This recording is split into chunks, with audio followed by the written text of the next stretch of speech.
Buenos días a todos, un gusto encontrarme nuevamente con esta sesión del curso 12 reglas para la vida. Espero que estén aprovechando mucho, espero que estén aprendiendo como yo también voy aprendiendo a lo largo de la consideración de todas estas reglas, ya que la formación humana no se trata solamente de conocer ciertas cosas, y ese es uno de los grandes errores de la educación moderna, contemporánea, podemos decir. No se trata solamente de conocer, de adquirir conocimientos que muchas veces son inútiles, no sirven para nada, pero sino también se trata de ese conocimiento, integrarlo dentro de la propia vida personal, ponerlo en práctica y que sean conocimientos que nos ayuden entonces a crecer. Y como alguien comentaba ayer en el momento de las preguntas, muchas veces en la universidad moderna nos olvidamos completamente de quién es el ser humano. Se le da conocimiento, pero no hay prácticamente absolutamente nada que apunte a la formación personal, al crecimiento personal de la persona. Y eso es algo terrible. Eso es algo que en la idea original de la universidad lo cumplían lo que se llaman las artes liberales, las humanidades. Liberales, ¿por qué? Porque eran materias que se tomaban en la universidad, era parte del currículum de cualquier carrera, ya sea que uno estudiase una ciencia, o estudiase medicina, o estudiase leyes. Uno tenía que formarse primero como ser humano, y por eso era obligatorio que todo el mundo estudiase ética, por ejemplo, filosofía moral. Había que estudiar filosofía, había que estudiar ciertas materias que nos ayudan a pensar, había que estudiar retórica para poder expresarse, había que estudiar lengua y literatura para poder expresarse bien, para poder escribir, para poder leer. Y eso es lamentable que en muchísimas carreras se ha dejado de lado. Y al dejarlo de lado están perdiendo lo que es el corazón, el centro de la universidad, que es la formación del ser humano, las humanidades. Las humanidades vendría a ser como el corazón de la universidad. Y cuando las humanidades dejan de tener esa importancia clave o cuando peor las humanidades se han ideologizado, como pasa en la actualidad, vayan a una facultad de humanidades, vayan a una facultad de ciencias sociales y eso les va a dar el, el, realmente la perspectiva verdadera de esa universidad. Si esa es una universidad que se preocupa por el ser humano o está centrada en ideologizar y pervertir la realidad de lo que es el hombre, cada uno de nosotros. Muy bien, entonces es importantísimo para todos ustedes que tengan esta perspectiva también al momento de afrontar este curso. Es un curso que apunta no solamente a nuestra inteligencia, pero también apunta a nuestra voluntad. Apunta a tratar de buscar las maneras de integrar todo este conocimiento para ser mejores. ¿Cómo puedo ser una persona mejor? ¿Cómo ser una mejor persona? Podría, esto en una universidad, si yo diese este curso, podría titularlo perfectamente, cómo ser una persona mejor, cómo caminos para lograr la perfección personal y demás. Y la regla de hoy es una regla muy importante en este proceso de crecimiento personal porque tiene una relación con lo que podríamos llamar la libertad interior, la libertad personal para poder crecer. Porque como dice esa gran frase del Evangelio, solamente la verdad nos hará libres. Y a esta regla Jordan Peterson la titula Di la verdad o al menos no mientas. O al menos no mientas. Y aquí vamos a tener que aclarar algunas cosas también para no confundir. Muchas veces la gente confunde conocimiento con mera curiosidad. Y la curiosidad es un vicio. Y por lo tanto, cuando una persona indaga motivado por la curiosidad, lo que le importa en realidad es el hecho, no la verdad. Y por eso es algo peligroso, es un vicio peligroso la curiosidad. Y eso pasa también cuando se vuelve un hábito en la persona. Es un hábito que está muy arraigado en la mayoría de la sociedad, el deseo de curiosidad, de conocer hechos. Y por eso es que hay tantas revistas que se dedican simplemente a la curiosidad, la prensa amarillista. que tal hizo esto, que tal hizo aquel, que lo encontraron borracho, que cometió adulterio con esta mujer, que con aquella, que se separaron, que se divorciaron, todos esas revistas de chismerío, de famosos y demás, que alimentan la curiosidad de un pueblo que ha sido entontecido, por así decir, por los medios. Y entonces, eso también hay que saber reconocer en nosotros, obviamente, en primer lugar, pero también en otras personas. Porque muchas veces una persona nos indaga no para conocer la verdad, sino para satisfacer su curiosidad personal. Y a esa curiosidad personal no hay que satisfacerla. No hay que alimentarla porque nos vamos a volver parte de esa, por así decir, curiosidad malsana. Vamos a hacer una causa perpetuante, como llamamos en la psicología o en la psiquiatría, ciertas conductas que no hacen más que perpetuar la condición de la persona y por lo tanto no hay que alimentar ese vicio. Entonces, como en todas las sesiones, yo los invito a tomar nota de esto, a tomar un papel, lápiz, lapicera. También los invito a medida que se vayan conectando, ya sea ahora en directo, sino también cuando lo vean después en diferido, porque muchos trabajan, tienen ocupaciones, muchas mamás cuidan a los hijos. Muchos ahora en este momento en algunos países están desayunando, en países tempranos, en otros países están cenando, en otros países están almorzando. Ayer me mandaron una foto de una familia en Argentina, en Neuquén, almorzando con Pablo Muñoz Iturrieta, porque claro, es la hora de la comida, entonces estaban viendo la conferencia mientras comían. Un saludo para todos. Los invito también a ver nuevamente estas conferencias si ustedes creen que eso les va a traer mucho provecho.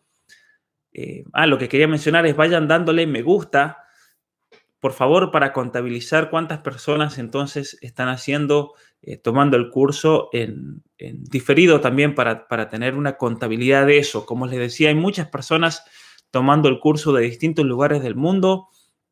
Algunos están atrasados porque se han enganchado tarde, no hay problema. Si ustedes este curso lo llegan a ver de aquí a varias semanas o meses, me preguntan si lo pueden hacer. Sí lo pueden hacer. Simplemente contáctenme para yo darles todas las directrices, pero esa es la intención de dejarlo en vivo, para que sea un curso que lo puedan aprovechar incluso el día que yo ya no esté en este mundo.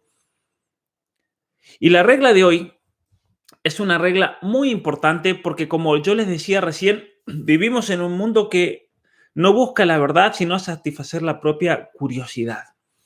Y por lo tanto hay que tener cuidado al momento de revelar quién es uno o al momento de contar o compartir con los demás lo que uno ha alcanzado, los éxitos personales, ya sean intelectuales, económicos, familiares, del campo que sean.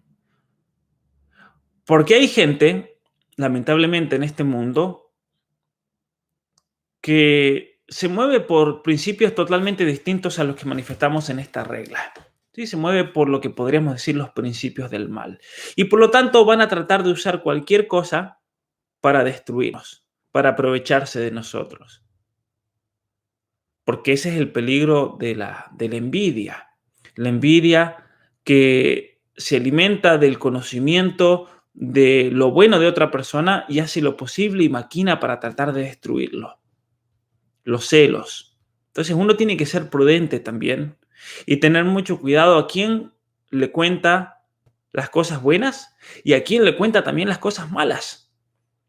Porque yo puedo confiar en alguien y contarle la realidad mía, abrirme completamente, y esa persona puede usar de eso para destruirme.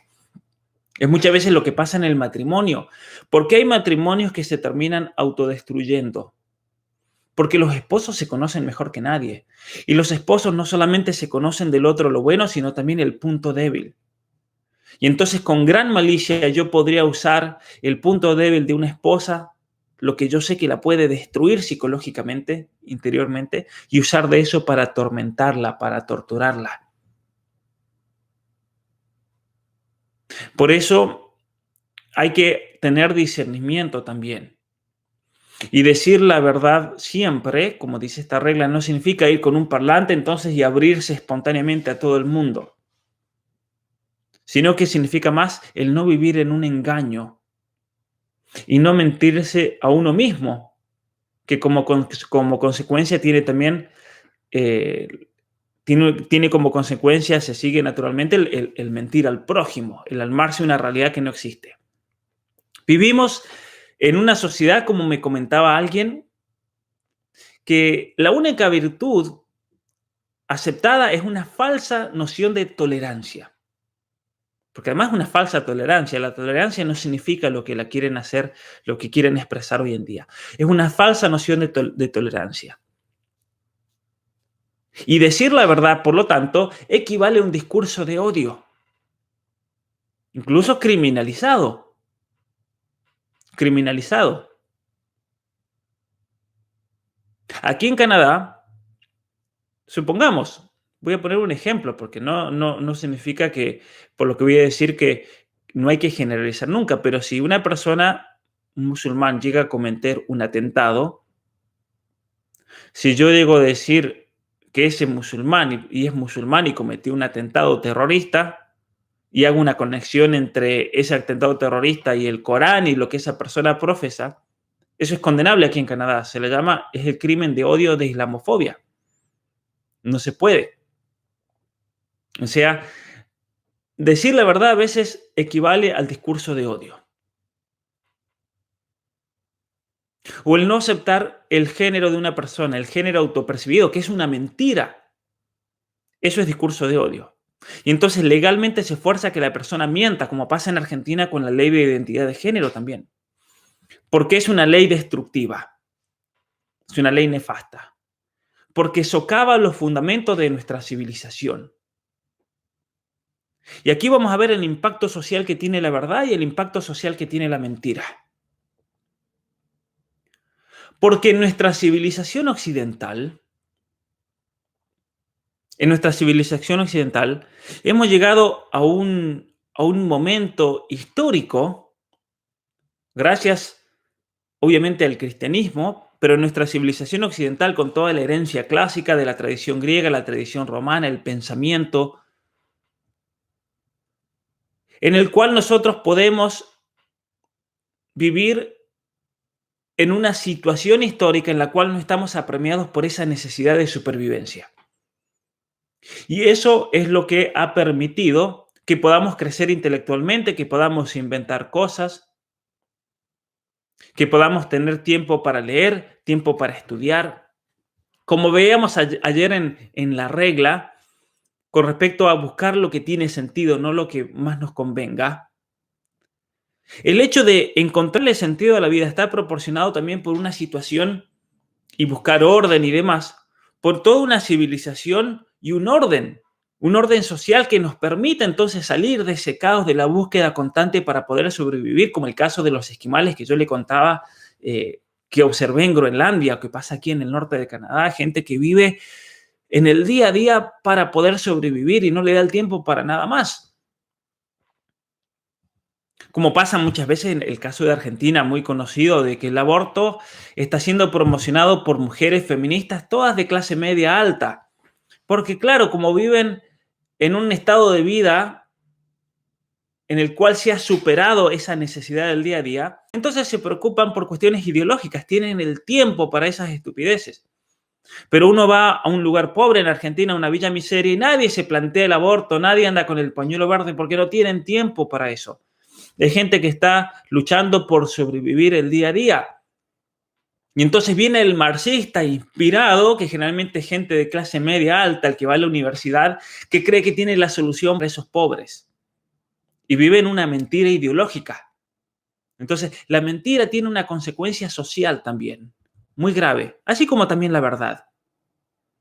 Y entonces nuestra civilización occidental se fundó, y eso lo he explicado en algunas conferencias, pero eso también lo explico en todo un capítulo de este libro, ¿sí? El significado de la libertad religiosa.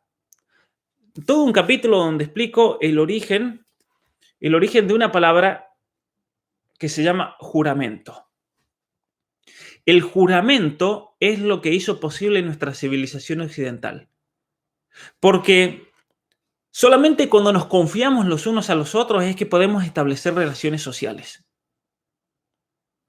Porque yo le confío al que me vende la comida en el supermercado es que yo voy y le compro. Y le confío de que no me va a vender comida adulterada. En cuanto yo me di cuenta de que alguien me está engañando, se cortó toda relación. Por lo tanto, si viviésemos en una sociedad fundada en el engaño, todo colapsaría, no tendríamos una sociedad. Colapsarían todas las instituciones. ¿Por qué los gobiernos en el mundo entero están colapsando en general? Porque no hay una confianza. La gente ha perdido la confianza en la clase política. Y por lo tanto, por ejemplo, la verdadera lucha de fondo que estamos observando en el mundo no es una lucha entre la izquierda o la derecha, entre el capitalismo y el comunismo, porque aparte sabemos que el capitalismo es el que subvenciona, el que mantiene vivo al comunismo. Pero no es esa la lucha verdadera. La lucha verdadera es entre la clase gobernante y política y el pueblo y la gente. Esa es la verdadera dicotomía.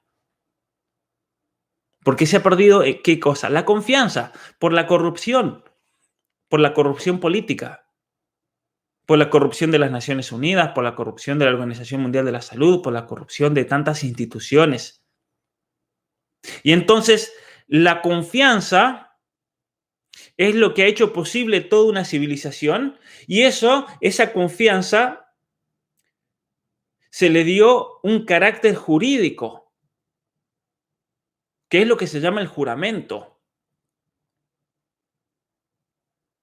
Y el juramento en la civilización romana, esa confianza que uno tenía en el gobierno, esa confianza que uno tenía en el imperio, en el ejército, tenía un carácter jurídico que se llamaba, este es el nombre jurídico, el nombre, por así decir, legal, la fides romana. La fides romana es una noción muy importante. La fides romana vendría a ser la fe en Roma. Y por esa fe en Roma es que nosotros pudimos construir lo que tenemos. Eso significó el poder desarrollar toda una civilización que luego adopta el cristianismo. Y cuando el cristianismo penetra Roma y tienen que darle un nombre al acto de fe, famoso pisteia en griego, ellos adoptan la palabra fides del latín, la palabra fe. ¿Y por qué adoptan la palabra fe de la fe romana? Que es una noción jurídica. Porque el cristiano sabe que las promesas que Dios nos hace se cumplen, porque es Dios el que promete. Entonces uno pone la confianza en Dios. Y ahí sale la palabra fe. Yo tengo fe en Dios. ¿Por qué se llama fe? Porque la fe es un acto voluntario de creer intelectualmente, de aceptar intelectualmente aquello que yo no veo. Pero porque Dios me lo dice, entonces yo me valgo de la palabra de Dios, me valgo de su autoridad, porque yo sé que Dios es veraz, Dios no miente. Entonces yo tengo confianza. Yo confío, si Dios me dijo que en Dios hay, por ejemplo, 3 personas divinas y un solo Dios verdadero, entonces yo confío en la Trinidad, Padre, Hijo y Espíritu Santo. Yo no lo veo, no tengo manera de probarlo. Puedo sí comprobar metafísica y filosóficamente que eso no es contradictorio, no es irracional, que eso es lo que hace también el campo teológico, demostrar que las verdades de fe no son contradictorias, son creíbles. Pero van por encima muchas cosas, van por encima. Y entonces, al estar por encima, yo hago un acto de confianza y de fe. Y lo mismo pasa entonces con todo el sistema jurídico legal que se ha construido a partir de esa civilización occidental. Hasta que llegamos al siglo XXI, donde en una cuestión histórica que manifiesta también la corrupción política y social, se han aprobado leyes que están fundamentadas en la mentira. Leyes que incluso obligan a la persona a mentir. Por eso cuando me preguntaban en la primera sesión cómo es que se hizo conocido Jordan Peterson, porque él hizo un video donde dijo, yo no voy a mentir, a mí no me van a obligar a actuar de acuerdo a la ley C-16. Es la ley aquí en Canadá que te obliga a reconocer esos supuestos géneros, a dirigirte a la otra persona de acuerdo a cualquiera de los 77 pronombres que inventaron y demás. En Argentina está esa ley, la ley de identidad de género, una ley que te obliga a mentir y a reconocer como verdadera una identidad que no existe, que es falsa y que está fundada muchas veces en trastornos psicológicos.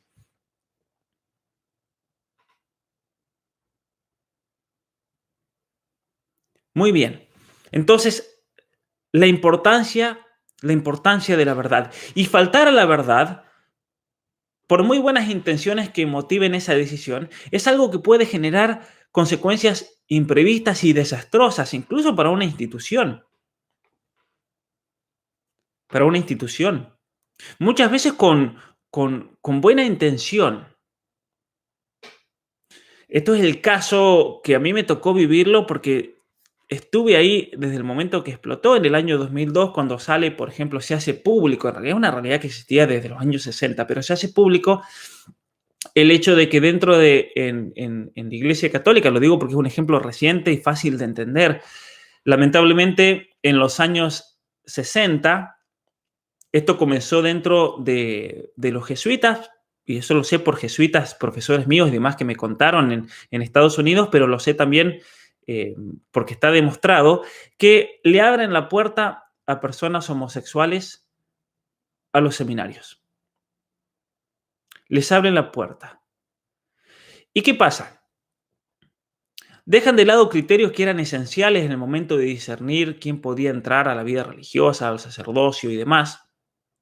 También pasó en otros ambientes protestantes, pero pasó en gran medida dentro de la Iglesia Católica. Les dieron entrada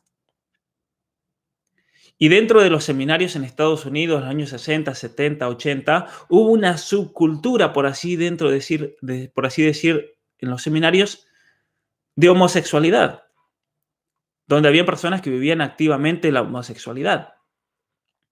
Y eso lamentablemente llevó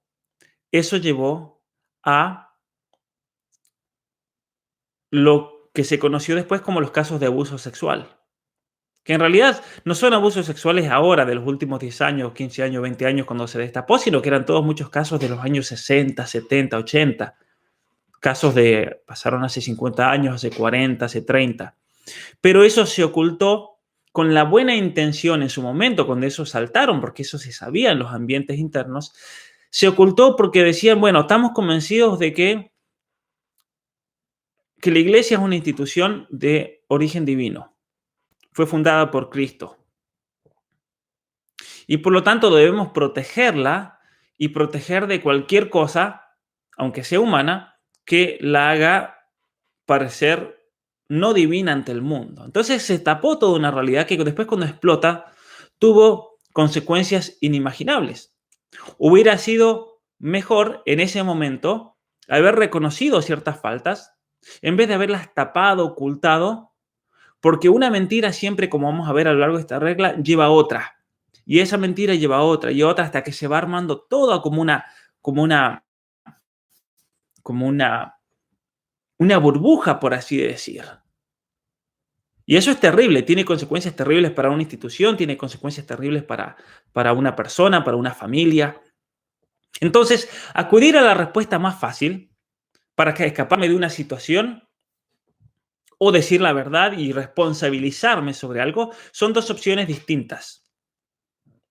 Pero son más que dos opciones distintas. Son dos caminos diferentes de atravesar la vida. Son dos formas totalmente distintas de vivir, de ser. Y entonces yo puedo usar de palabras para manipular el mundo, para lograr lo que yo quiera.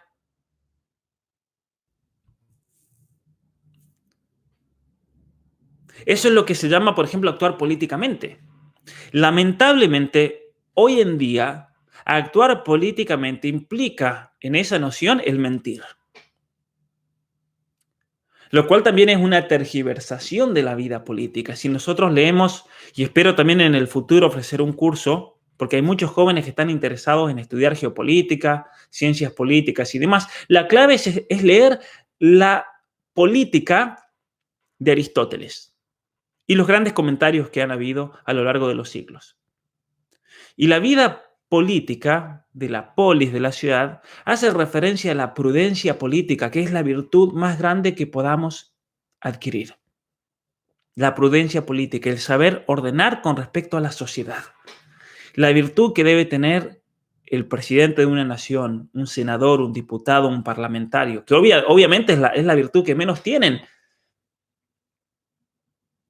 ¿Y por qué podemos manifestar que es la virtud que menos tiene? Porque al ser el culmen de la vida moral, es evidente que una persona inmoral no la va a tener. Un presidente como el de Argentina, que promueve activamente el aborto, es una persona que está corrompida moralmente y por lo tanto al momento de tomar decisiones prudenciales con respecto al coronavirus o lo que sea, van a hacer cualquier cosa porque no tienen el juicio recto, lo tienen pervertido al juicio. Un ejemplo claro, el ministro de Salud de la Argentina, Ginés González García. Ese hombre es un desastre. A pesar de ser médico, es un desastre desde el punto de vista médico. Es un desastre desde el punto de vista moral. Obviamente que va a ser un desastre desde el punto de vista político. No se le puede pedir a esa persona que tenga una visión correcta. Y estamos viviendo una situación en la cual están tomando una decisión más mala que la otra. El mismo gobierno no puede controlar la situación de salud. Es un desastre en la Argentina la situación de la salud. Es un peligro, es una inseguridad absoluta. Lo sé por mis amigos médicos, lo sé por mi hermana que está en Rosario, en el hospital. Estudió medicina ahí. Y entonces, ¿qué dice el gran genio de Ginés González García? Que ahora hay que socializar la medicina. El Estado tiene que tomar la medicina privada. La única medicina tal vez confiable que está funcionando de alguna manera la quiere tomar el Estado y el Estado ser el que esté a cargo. Todo con la excusa del coronavirus. Miren qué falta de discernimiento. Eso es una imprudencia el hacer eso. Porque lo que el Estado toca, el Estado lo corrompe. ¿Y por qué es eso? Porque el Estado se está atribuyendo poderes que no le corresponde. Al Estado, como yo les decía en otra conferencia, no le corresponde enseñar. Al Estado no le corresponde sanar. Eso lo tendrían que hacer instituciones intermedias independientes del Estado. Porque ahí es cuando entra la corrupción. Es por eso que el sistema de educación es un desastre. Es un desastre en Canadá. Es un desastre. En Estados Unidos no se imaginan el desastre que es el sistema de educación, como el de Argentina. Lo que lo salva a Estados Unidos es que hay un sistema de educación privado que es totalmente independiente del Estado, sin subvención ni nada, que es el sistema de educación católico, donde todos los padres con un mínimo de conciencia y responsabilidad tratan de poner a sus hijos, sean católicos o no. De hecho, en las escuelas católicas, generalmente la mitad es católico y la otra mitad son protestantes, evangélicos, hijos de gente judía, de otra religión, ateos.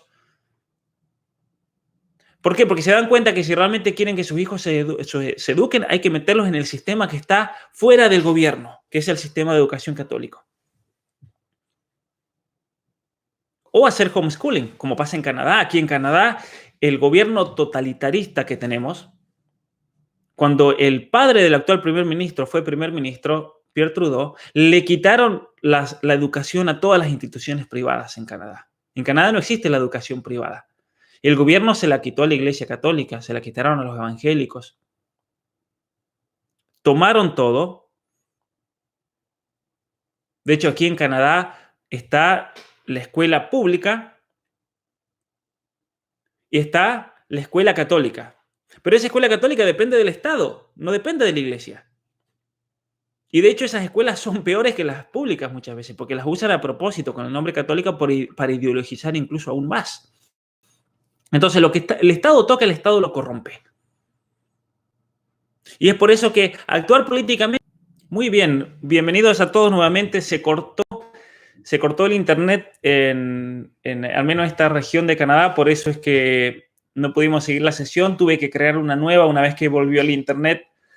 para seguir conectado con todos ustedes. Muy bien, vamos a seguir hablando donde dejamos hace un momento. Lamentablemente, actuar políticamente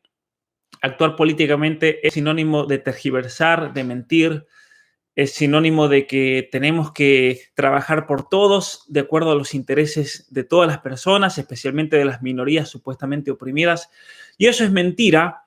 Eso es mentira porque la política tiene que apuntar al bien común de todos, de la sociedad, más allá de los bienes particulares de algún grupo minoritario o lo que sea, sino al bien común de una sociedad. Así que bueno, me alegro que estén pudiendo conectarse. Dejamos el otro video como primera parte de esta regla y aquí venimos a la segunda parte de este video. Va a quedar dividido en dos partes, así que a medida que se vayan conectando, si le pueden dar me gusta, les agradezco. Les agradezco. Muy bien. Continuando entonces con respecto al efecto que tiene la mentira en una sociedad, eso va a tener consecuencias catastróficas.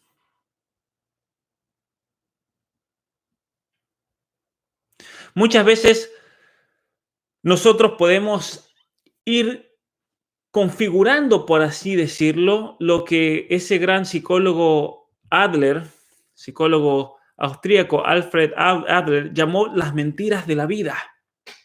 Las mentiras de la vida. Muchas veces nosotros podemos actuar de una manera que no sea real, maneras en las cuales escondemos una mentira simplemente para imponer una convicción personal, para demostrar que tengo razón o que parezco competente o inteligente, para a veces atribuirme el mérito que en realidad es de otras personas. Por ejemplo, esto yo lo he visto en muchas conferencias a las que voy. Los que organizan las conferencias se esmeran, se sacrifican, trabajan muchísimo para lograr que se realice una conferencia y siempre aparece la persona que no tuvo absolutamente nada en la organización, pero quiere recibir los aplausos. Quiere robarse los méritos de otra persona. Eso es mentir también. Eso es mentir. Vienen, por así decir, para la foto. Pasa mucho con los políticos. Me decía un muchacho que organizó una conferencia: yo no quiero que venga tal diputado, tal otro, porque se roba el mérito. Toman la palabra y, claro, le hacen entender a la gente que esa conferencia se hizo gracias al trabajo de ellos. No quiere decir que en alguna situación alguien no haya cooperado efectivamente para que se realice algo, pero muchas veces está el político que viene y se roba algo que no le corresponde. Viene para la foto y la gente toda agradecida con el político por haber organizado esa conferencia, por ejemplo. Eso me decía ese muchacho en Argentina. Pasa mucho. Eso es mentir también y nosotros podemos caer en esa mentira. Podemos mentir para conseguir un ascenso. ¿Cuánta gente que hay que miente en el currículum simplemente para conseguir algo? Han habido casos incluso de personas que han fabricado un título que nunca tuvieron.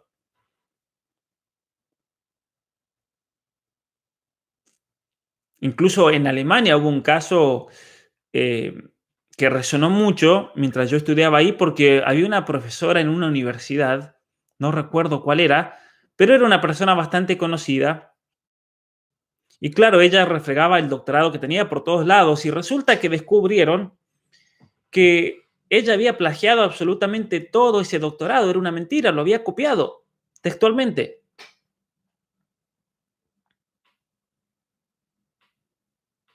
A mí me pasa todo el tiempo que mi página web, por ejemplo, me da una alerta porque tengo una función que me alerta cuando alguien me copia textos que son textuales y lo pone en otra página. Y no pasa nada si alguien cita y demás.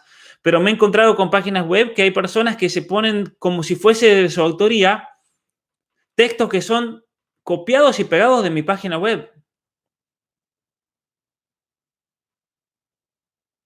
Entonces, eso también es mentir.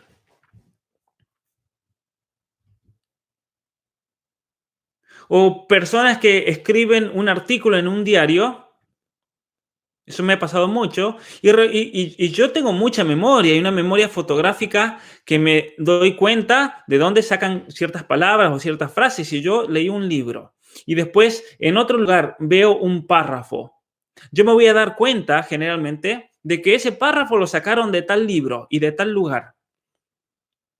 Y más si es un trabajo mío. Me ha pasado de personas que han escrito artículos con cuestiones de identidad de género, cuestiones relacionadas al feminismo, y que son copie y pegue de textos de mi libro, por ejemplo. Y en ningún momento dicen, esto lo saqué de tal libro, de tal otro. Eso es mentir también.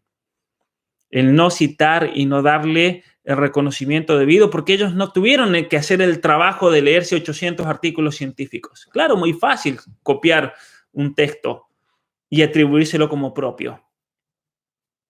Y son personas muchas veces que están supuestamente de nuestro bando. El otro día vi un artículo en un diario de Chile, la verdadera historia del feminismo. Esa persona me robó el artículo. Una persona supuestamente provida, católica. Hola a todos, aquí vamos entonces con la tercera parte, lamentablemente por una cuestión, yo creo, mundial de conexión de Internet.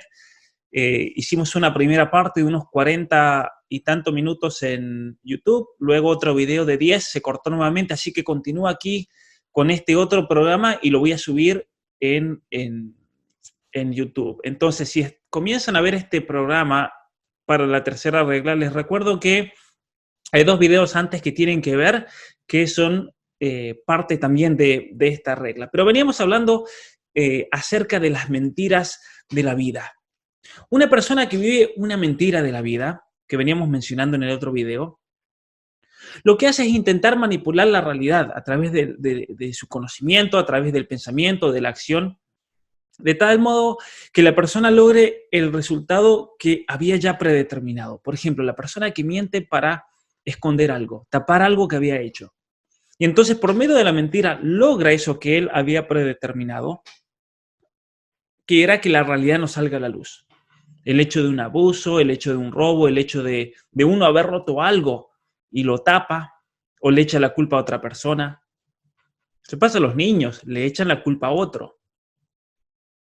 Y entonces, una vida que se vive de esta manera se basa consciente o inconscientemente en dos realidades, dos premisas, por así decirlo. La primera premisa es que el conocimiento actual con el que uno se maneja es suficiente para definir lo bueno, para definir la propia realidad. No me hace falta adquirir más conocimiento. Yo por medio de la manipulación me basta para seguir adelante en esta vida. Y la segunda premisa, sabemos que la primera premisa es falsa, la segunda premisa es todavía peor. Y es una premisa que es válida solamente si la realidad es algo tremendo, intolerable, maldito, y algo que pueda yo distorsionar o manipular. Es decir, la primera premisa es el conocimiento que tengo me funciona a mí para sobrevivir y seguir adelante manipulando. Y la segunda premisa es que la realidad es de hecho manipulable. La puedo ir cambiando. La puedo ir convirtiendo en lo que yo quiera para yo salir con la mía. Pero también junto con la mentira de vivir de esta manera, hay otra manera de manipular la realidad y de en cierta manera caer en esta mentira. No solamente mintiendo, propiamente dicho, un pecado de comisión, como se le dice, sino también omitiendo, el pecado de omisión. Este pecado se comete cuando ocurre algo malo que se podría haber evitado, yo lo podría haber impedido, pero conscientemente no hice nada. Deje que pase nomás. Y es algo también muy grave. Y muchas veces nosotros cuando nos examinamos interiormente nos preocupamos en los pecados de comisión nos preocupamos en las cosas malas que hayamos hecho, pero nos olvidamos de analizarlo, tal vez situaciones en las cuales omitimos algo, cometimos un pecado de omisión. Con respecto tal vez a nuestra propia vida, nos encontramos en la situación en la que nos encontramos porque no tuvimos la valentía, el coraje de frenar algo. Y entonces ahora nos quejamos y nos victimizamos y no nos damos cuenta que nosotros nos trajimos ese mal hacia nosotros mismos. Eso puede pasar. Eso puede ser una realidad de la propia vida. Y muchas veces nos escondemos de la realidad, porque es lo más fácil. ¿Para qué meternos en el problema de tratar de cambiar una situación, de mejorar una vida? ¿Para qué meternos en el problema de levantarnos de la miseria en la que nos encontramos? Y esconderse de esa realidad significa también suprimir y esconder en nosotros mismos todo aquello que podríamos haber logrado. Y ahí está el problema. Hay muchas personas que se dan cuenta de que estamos viviendo en una época dominada por ideologías, pero no dicen nada porque eso sería mucho problema para mí. Peligraría mi puesto de trabajo, mi puesto en el hospital si critico las operaciones que se le hacen a transexuales, los tratamientos hormonales. Entonces, no, mejor yo me quedo tranquilito nomás. Es un pecado de omisión. Y lo peor de todo es que estamos suprimiendo, no solamente por un pecado de omisión, el daño que se le realiza a otros, pero también personalmente eso no me permite llegar a quien yo tendría que ser. Y si yo no me revelo a los demás como debería ser, no me estoy revelando a mí mismo tampoco, estoy viviendo en un engaño, estoy suprimiendo quién soy. Y significa también que todas las cosas que se podrían haber realizado por medio de mi acción nunca van a llegar a ocurrir. Nunca hubieran llegado a ocurrir. Y eso también hace que el mundo sea un lugar peor. Por eso hay que aprender a decir que sí cuando hay que decir que sí y aprender a decir que no cuando hay que decir que no. Porque si digo que sí cuando tengo que decir que no ante una realidad, me transformo en alguien que solamente puede decir que sí, me transformo en alguien manipulable, incluso cuando me toca decir lo contrario. Por eso la importancia de enseñarle a los jóvenes, por ejemplo, a no dejarse influenciar por la presión exterior. Aunque sus mecanismos neurobiológicos lleven al joven por el desarrollo cerebral en esa etapa concreta de la vida, a buscar la aceptación del grupo,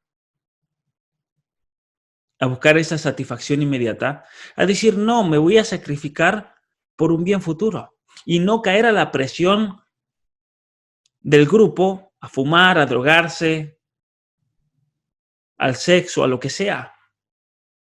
Tengo que ser un joven, por así decir, valiente y heroico y que se levante y vaya contracorriente, que ese es el tipo de jóvenes que queremos y que tenemos que educar, jóvenes que vayan contra la corriente, que sean verdaderamente valientes. ¿Cómo puede ser que gente común, gente inocente, supuestamente, hayan acabado realizando cosas terribles en la historia de la humanidad? En el libro de Solzhenitsyn que mencionaba el otros días, del Gulag Archipiélago, él ahí cuenta cómo personas que vivían en un pueblo, que llevaban una vida normal y demás, cuando fueron puestos a cargo de un campo de concentración, eran los peores demonios que existían. Y esta es la respuesta. Cuando llegó el momento de decir que no a algo que iba contra los principios morales, no lo podían decir, no estaban en las condiciones. Y eso posiblemente porque hayan vivido en la mentira por muchos años. Y entonces, si uno se traiciona a uno mismo, si uno dice cosas falsas, si significa una mentira, lo único que hace es debilitar el carácter, de tal manera que cuando llegue la prueba no voy a tener la fuerza de decir que no o de decir que sí. No voy a tener la fuerza de decir la verdad, de levantarme. ¿Por qué hay profesores universitarios que no se levantan contra la ideología, aunque sepan que está mal? O médicos o educadores, porque son débiles en su carácter, son débiles y eso es porque ya se han traicionado a sí mismos a cambio de algo.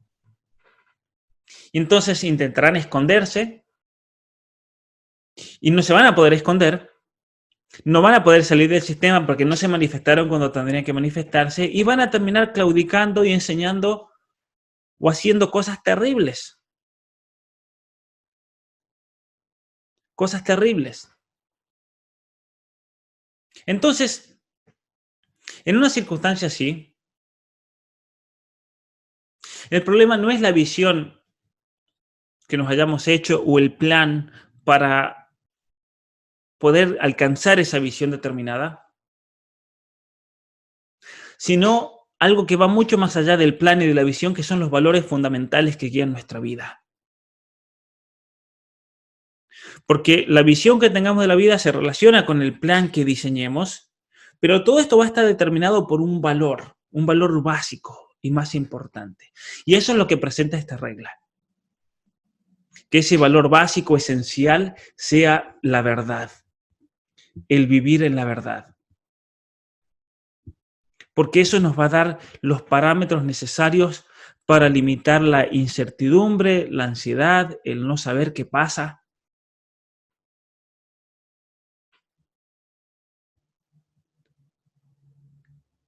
Y muchas veces la gente funciona y puede que nos esté pasando que el valor en realidad operativo de fondo sea una ceguera voluntaria, una ceguera que nos lleva a no ver lo que podría verse, a no saber lo que se debería saber. Es la negativa a admitir que hay un problema serio en la vida de uno o en la familia. Y entonces es más fácil ocultarlo. Es la negativa de reconocer un error, porque si yo reconozco el error voy a tener que inmediatamente decir, bueno, ¿cómo voy a salir del error? ¿Cuál es el plan?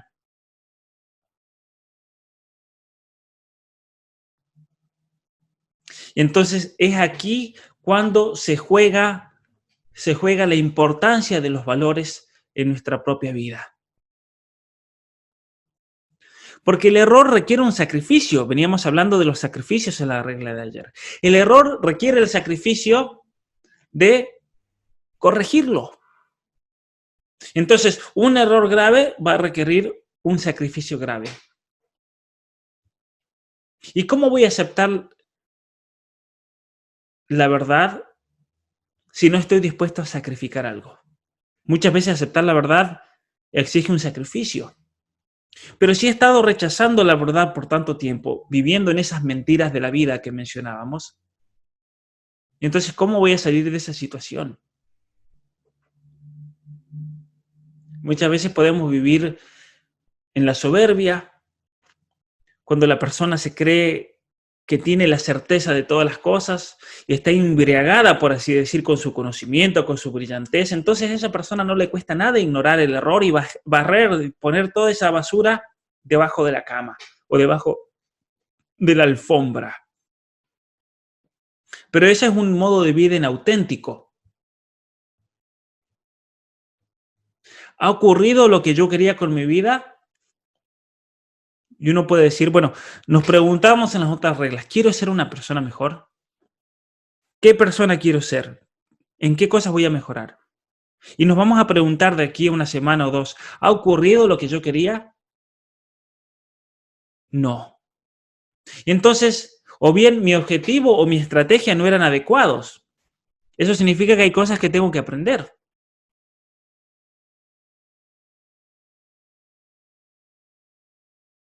O la otra opción es decir, ¿ha ocurrido lo que quería? Y uno se da cuenta y dice, no, no ha ocurrido.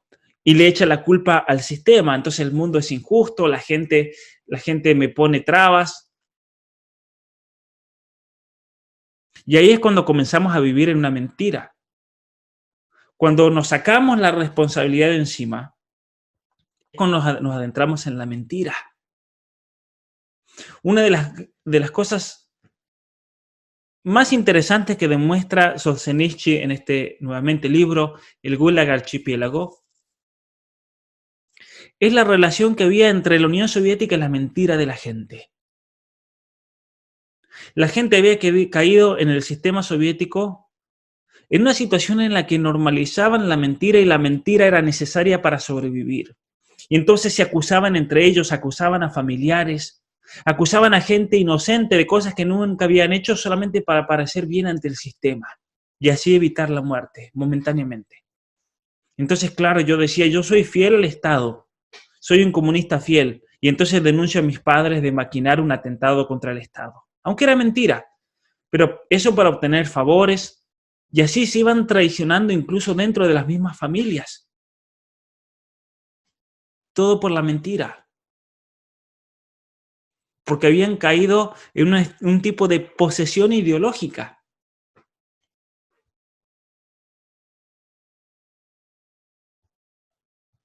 Y nadie se animaba a denunciar la mentira y terminar con eso. Hasta que Solzhenitsyn saca este libro donde se denuncia y sale la verdad de la Unión Soviética, y a partir de ahí nadie se anima a decir que, claro, ese paraíso comunista que del tanto se hablaba en las universidades en Canadá, por ejemplo, ya nadie se anima a decir que eso era un paraíso comunista. Nadie se anima a decir que Cuba es un paraíso comunista. Ni los mismos comunistas. Por eso hoy en día los comunistas, ¿qué están haciendo? Están viendo del coronavirus una oportunidad para implementar un comunismo reinventado, le dicen. Una nueva forma de comunismo transnacional, porque claro, el comunismo estatal fracasó. Y no se dan cuenta estos ideólogos que el problema está con la noción misma del comunismo. Que sea reinventado, que sea nacional, pueblerino, transnacional, mundial, universal, eso lleva al fracaso porque parte de premisas ideológicas fundadas en la mentira. Víctor Frank, que escribió el libro El hombre en busca del sentido, él dice que una existencia deshonesta, una existencia, una vida carente de autenticidad, va a llevar tarde o temprano al totalitarismo social. ¿Sí? Y eso la psicología lo ha demostrado, que muchas veces la mentira es el caldo de cultivo para enfermedades. Muchas veces las personas desarrollan problemas psicológicos por vivir en la falsedad, en el ocultamiento, en la mentira. Son problemas morales. La mentira pervierte la realidad. Y como pervierte la realidad, tarde o temprano va a terminar pervirtiendo la integridad de esa persona, la integridad espiritual, la integridad moral, la integridad psicológica. Y eso va a traer problemas, entonces, tanto morales como espirituales, como psicológicos, como incluso biológicos.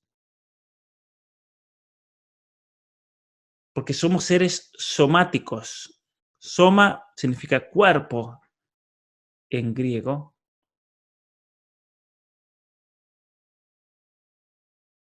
Pero también somos seres que estamos recibiendo constantemente el soplo de la vida. Entonces, los problemas humanos no son solamente somáticos, sino que también se los dice psicosomáticos, por el alma y cuerpo, y están relacionados. Y problemas espirituales se manifiestan también físicamente, por esa influencia mutua. Entonces, esa capacidad de la mente racional para falsear, para manipular, para tramar, para hacer trampa, para falsificar cosas, para minimizar realidades, para confundir, para negar, para omitir, para racionalizar, porque eso también es una mentira, tratar de justificar.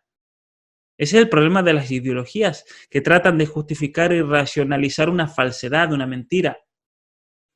Esta es una capacidad inagotable. Y por eso es algo también diabólico.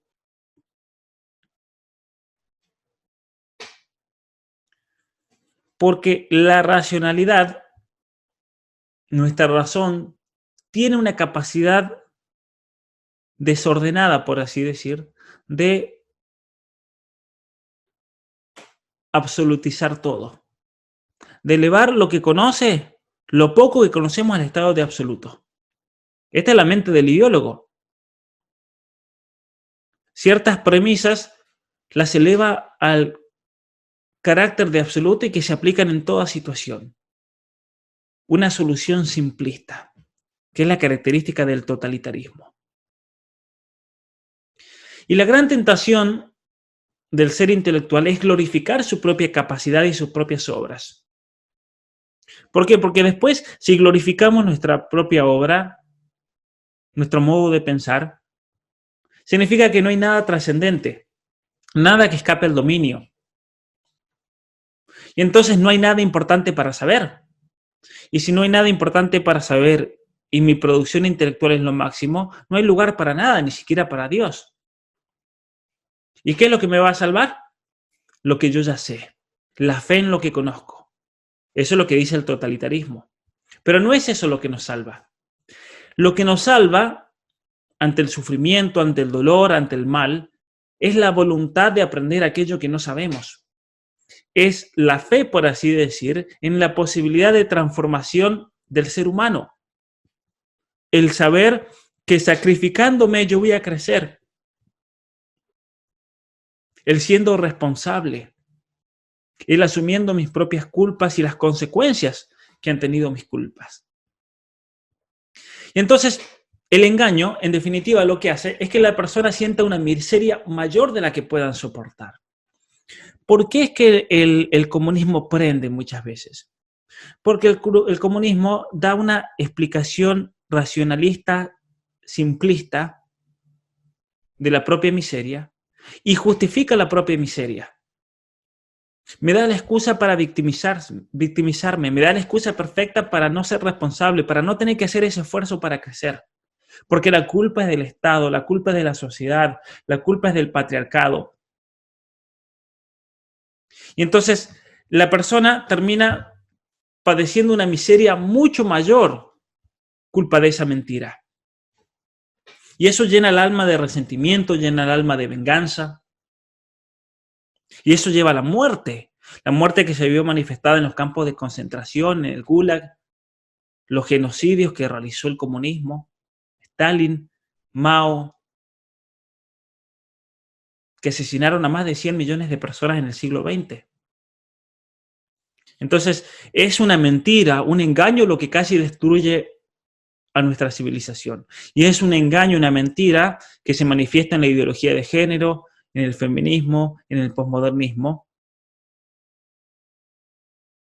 en el liberalismo también, que da una imagen del hombre libre, absoluto, una libertad que no se puede tocar, que también es mentira, es ideológica, son todas ideologías, todas las ideologías de la modernidad. Y entonces, ¿qué tenemos que hacer? ¿Qué pasaría si decidimos dejar de mentir? Si dejamos de lado las mentiras de la vida que mencionaba Adler.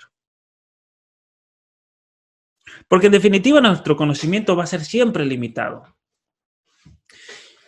Y aunque sea limitado, igual tenemos que, y aquí la inseguridad de muchas personas, si yo sé que mi conocimiento es ilimitado, ¿cómo voy a poder tomar decisiones? ¿Cómo voy a saber que este valor es el valor verdadero? ¿Cómo voy a saber que este plan que estoy haciendo es el plan que me va a llevar a cumplirlo? Y entonces la persona puede caer en una inseguridad que lo estanca. Pero hay ciertas cosas que nosotros sabemos con certeza de no equivocarnos. Ciertos principios, por ejemplo, el de decir la verdad. O al menos el de no mentir. Sabemos reconocer el mal. Y entonces cuando sabemos reconocer ese mal, no hacerlo. No hacerlo. Y necesitamos sí o sí tener un objetivo. Porque el objetivo me va a dar la estructura para poder actuar. El objetivo es lo que me va a hacer buscar el cómo. ¿Cómo hacerlo? Un objetivo me da ese destino. Algo que se contrasta con el presente que estoy viviendo. El presente del cual quiero salir y mejorar. Y tiene que ser un objetivo mejor. Ese objetivo me define el progreso, si realmente estoy alcanzando, si voy paso a paso cada día más cerca. El objetivo también reduce la ansiedad, esa ansiedad, porque sería peor si no tomo ninguna decisión. Porque el indeciso me dice, no, pero yo no estoy seguro si eso es realmente el camino. Pero aunque sea tener el camino, es mejor que no tener nada. Eso causaría aún mucha más ansiedad.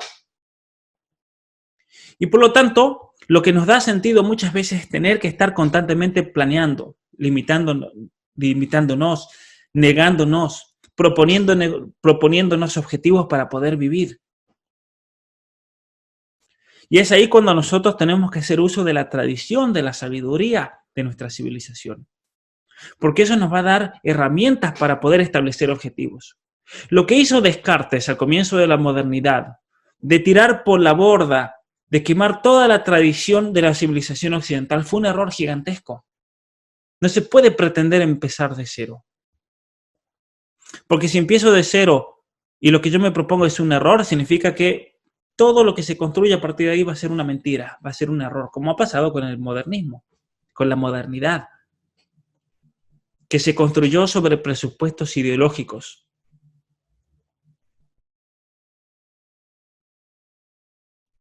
Entonces, apuntar a objetivos que tengan una dirección, aunque no sea tal vez la más acertada al comienzo, pero tener esa dirección, tener un plan, aunque no esté bien concebido, lo voy a ir mejorando por la propia experiencia y por los resultados. Porque es mejor tener un mal plan que no tener ninguno. Y es nuestra responsabilidad ver lo que tenemos delante de los ojos, que somos nosotros mismos primero que nada. Y aprender, incluso si eso nos parece horrible, si nos damos cuenta de que, claro, somos miserables. Pero ese acto de ver va a ser importante porque nos va a desafiar para mejorar, para aprender. Eso es lo que nos va a desafiar para ser mejores personas, para renunciar a lo que tengamos que renunciar para alcanzar algo mejor, para renunciar a ese placer pasajero de ahora, como decía la regla de ayer. Aprender a sacrificar, renunciar para conseguir algo mejor. Y por eso tenemos que determinar nuestras acciones, nuestros ideales, nuestros valores,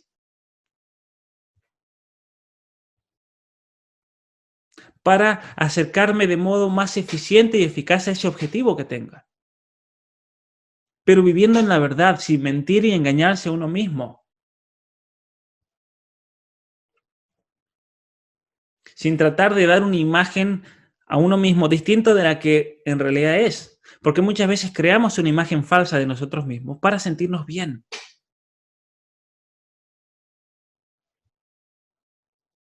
No sacrificar nada a cambio de la verdad, sino que sea al revés, que la verdad sea lo que me lleve a sacrificar cosas. Vivir de acuerdo con la verdad. Porque si vivo de acuerdo con la verdad, entonces voy a aceptar los conflictos que se van generando en la vida por esa misma búsqueda de la verdad y del bien y de mejorar. Si vivo de acuerdo a la verdad, voy a madurar entonces como persona. Me voy a hacer más responsable. Todo va a alcanzar un significado, un sentido superior, trascendente. Mientras más y más me acerco a los objetivos, voy a saber formularlos de mejor manera, voy a crecer en sabiduría, en conocimiento. Voy a reconocer por experiencia entonces cuándo me equivoco, por qué me equivoco, para evitarlo. Voy a rectificar cuando sea inevitable que cometa un error, porque nosotros somos seres falibles y todo el tiempo nos vamos a ir equivocando. Pero si adquiero ese espíritu de la verdad, cuando me equivoque lo voy a saber reconocer y lo voy a rectificar, lo voy a mejorar, voy a pedir disculpas si tengo que pedir disculpas. Cuando vivimos en una institución, en una sociedad, en una familia en la cual el principio máximo es el tapar ciertas realidades en beneficio de cosas supuestamente buenas, entonces ya estoy en un ambiente tóxico del cual tengo que escaparme, tengo que salir de ahí. No puedo estar en un lugar donde se institucionalice la mentira. para guardar el buen nombre de la familia, el buen nombre de la institución. He conocido familias, por ejemplo, en las cuales la madre niega el abuso sexual de su esposo hacia sus hijos, porque eso, claro, como la gente nos va a ver mal. ¿Cómo puede ser que tapemos esta realidad y la gente va a decir que esta familia que parecía tan buena, de iglesia y demás? Entonces, la madre prefiere tapar el abuso sexual de sus padres, de su esposo, hacia sus hijos, por un supuesto bien. Y esos hijos después crecen con un odio enorme hacia su padre y hacia su madre. O el caso de familias que un pariente ha abusado de sus hijos, pero claro, la gente que va a decir si alguien abusó de mis hijos, entonces callan. O instituciones supuestamente fundadas para bien, en la cual el fundador o en la cual miembros han cometido actos inmorales. Y yo no digo que tengan que ir con una pancarta y decir tal y cual hizo esto, pero cuando hay cosas que saltan a la luz, y especialmente cuando afectan a terceros, uno lo tiene que reconocer y tiene que tomar responsabilidad. Porque si uno tapa eso, por el bien de la institución, por el nombre de la institución, significa que no hay mecanismos para mejorar y entonces esos abusos van a continuar con esas mismas personas o con otras personas en el futuro porque no se han establecido mecanismos para corregir y mejorar. Porque nosotros tenemos la obligación de rectificar los errores, una obligación moral. Y entonces, si vivimos en la verdad, nos vamos a ir refinando y vamos a ir mejorando personalmente cada día. Porque vamos a ir incorporando la sabiduría de la experiencia. Y de esa manera vamos a caminar de una forma cada vez más directa hacia el bien. Hacia un bien que capaz nunca hubiéramos entendido, hubiéramos visto, si no nos hubiéramos hecho la resolución de vivir en la verdad, si no nos hubiésemos hecho la resolución de ser honestos con nosotros mismos y ser responsables. Por eso la importancia de vivir en la verdad. Todo el mundo, toda persona necesita tener un objetivo concreto, específico, que nos lleve a ambiciones, a un plan para mejorar, para limitar el caos y darle sentido a nuestra vida. Todos necesitamos eso. Pero todos esos objetivos tienen que estar subordinados, por así decir, a un objetivo más grande, como el que propone esta regla, vivir en la verdad. Vivir en la verdad significa actuar de acuerdo a sus principios, porque también podemos tener principios, podemos tener una fe, unos 10 mandamientos grabados en la entrada de la casa, pero si no vivimos de acuerdo a esos principios, estamos viviendo en la mentira. Entonces significa actuar de manera disciplinada hacia esa meta, hacia esos principios. Significa definir los criterios para el futuro, para mí mismo. E incluso si mi familia, mi entorno lo entiende y lo quiere vivir, mucho mejor.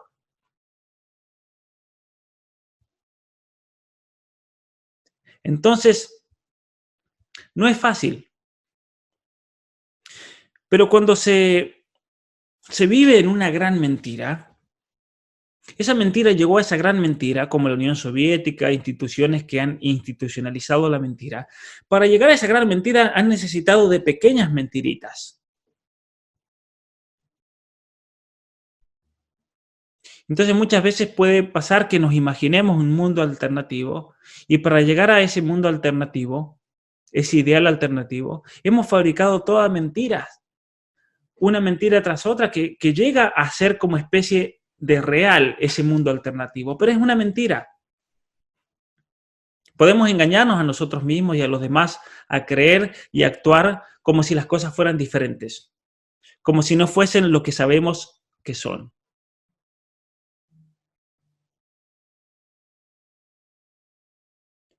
Y entonces, ante la realidad de la vida, o la podemos aceptar y abrazarla con responsabilidad, o la podemos tergiversar para supuestamente engañarnos y evitar el sufrimiento y el mal de este mundo.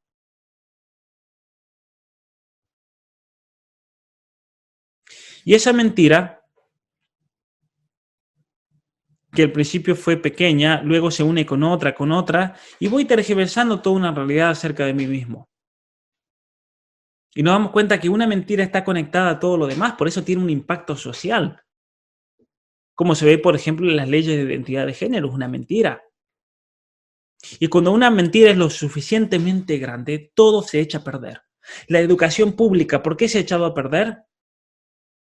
Porque han institucionalizado la mentira por medio de la teoría del género, del feminismo, del posmodernismo. Y entonces se ha echado a perder el resto, que es bueno, el estudio del conocimiento, de las ciencias.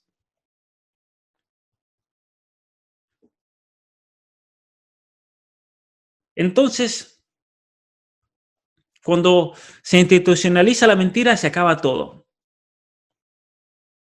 Y es ahí cuando se dinamita la relación entre el individuo y el Estado o la relación entre la persona y la realidad.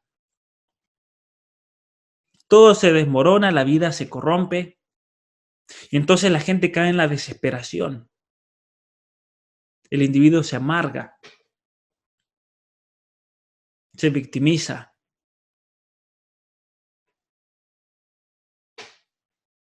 Por eso es importante sacar al ser humano, sacarnos a nosotros mismos del caos por medio de la verdad.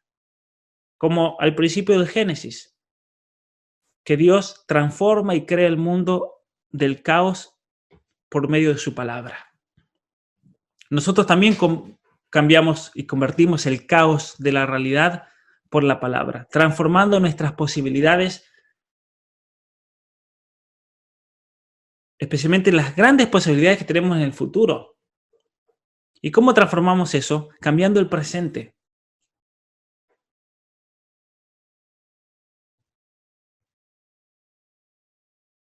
La verdad es el mayor recurso natural del ser humano, aquel recurso que no se puede agotar.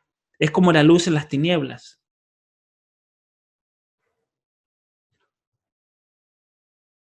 La verdad personal de cada uno de nosotros. Vivir en la verdad, tratando de no manipular al resto, tratando de no manipularme a mí mismo para hacerme creer cosas que no son. Si la vida personal de cada uno de nosotros no es lo que podría ser, probemos con decir la verdad. Si nos sentimos débiles, rechazados, desesperados, confundidos, inseguros, probemos vivir en la verdad, dejar de lado las mentiras de la vida.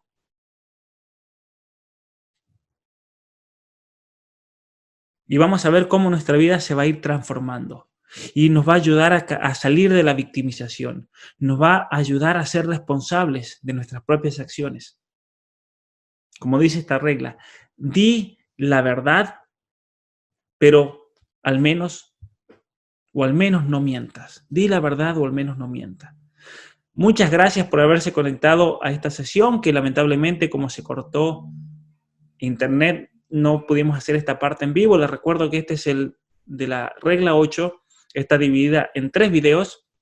El primero de unos 40 minutos, el segundo de 10 minutos hasta que se cortó la conexión y aquí está la tercera parte y final. Les deseo que tengan un buen día. A todos aquellos que puedan participar o quieran participar del curso, yo los invito a hacerlo completamente. Para eso se tienen que registrar, no importa si no lo hicieron en vivo, lo pueden hacer en diferido. Me pueden contactar por medio de mi página, pablomuñoziturreta.com. Incluso pueden obtener, aunque sea en el futuro, el certificado, el diploma para este libro, para este curso, perdón, el material también. Agradecerles, darle me gusta a este video para tener una contabilidad de cuántas personas lo están tomando. Y les deseo que tengan un muy buen día y seguimos en la próxima regla número 9.